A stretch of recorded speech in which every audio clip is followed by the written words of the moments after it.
नमस्कार, कसे काय बरे आसास मा? तुमचो आजचो दिवस खूप आनंदाचो व भरभराटीचो जावो. तर आज होतो शुक्रवार. तर आज बनवायचा काय?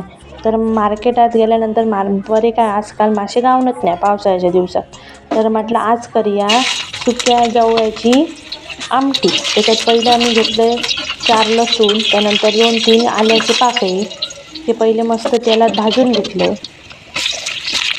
त्यानंतर घातले कांदो पण मस्त भाजून घेतले. आजकाल कसे पावसामुळे मासे येणच नाही हो बरे. तर करायचा काय?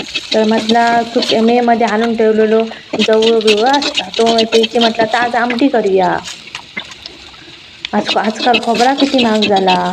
तो ओला खोबरा तर काय घेऊक नको. त्यात वायसा घातल्या तर त्याच्यात कांद्यात सुक्या खोबरा चांगला भाजून घेतल्यानंतर एका साईडीन घ्यायची कढई. त्याच्यात घालायचा तेल व्हायचा. त्याच्यात घालायचो कांदो बारीक चिरलो. त्यात घालायचो एक टमॅटो घालून जरा वाईस चव बरी येतं आंबट. जरा माझ्या हातनं कोथिंबीर पडली जरा समजान घ्या. म्हणजे वाज कोथिंबीर टाकलास तरी पण नाही काय नाही वाज बरं येतं. आणि ते बाजूक बघा मी आता दाखवलं त्याच्यात मी सुको जवळो भिजवून ठेवलेले. एकदा धुतलं चांगल्या पाण्यात आणि परत भिजवून ठेवले. तर हे बघा आता परत मी त्याला परतते तो जवळ किती आहे तर जरा वाईस सुटसुटीत जाताना हो ह्याच्यासाठी. आणि माझा आता चॅनल लाईक करा बघतास आणि मग पुढे ढकलून देतास. लाईक सबस्क्रायबर करा. ती घंटी असा ना ती घंटी ती जरा दाबावात. आता हे जवळ भाजून झाल्यानंतर घातले मालवणी मसाला. आम्ही कशी मालवणची मऊ त्यामुळे आम्ही मालवणी मसाला टाकलो.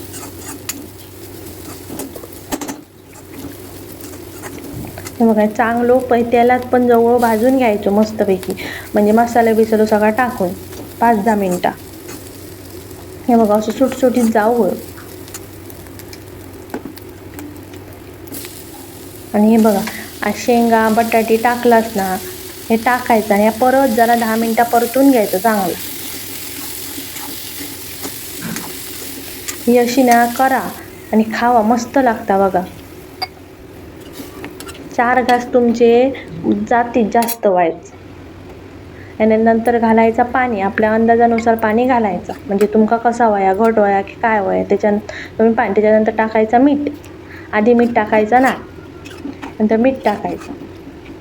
मीठ टाकल्यानंतर एकदा परत चांगला परतून घ्यायचा. त्यानंतर या बघा आता शिजलेला त्याच्यात आता मी बारीक गिलीत वाटून घेतलेले वाटण तर आता याच्यात मी टाकले. सुक्या खोबऱ्याचा पण बरा जाता आमटी बिमटी नाही. तुम्ही म्हणजे सुक्या खोबऱ्याची कसली आमटी सुक्या खोबऱ्याची पण बरी जाता आमटी. बघा त्यानंतर बरी चांगली उकळी येऊ द्यायची. त्यानंतर ह्या रवल्याला त्या भांड्यात थोडासा खोबरा होता त्याच्यात टाकले आणि थोडीशी कोथिंबीर. माझ्याकडे कोथिंबीर कमी होती हो त्यामुळे मी कमी टाकले.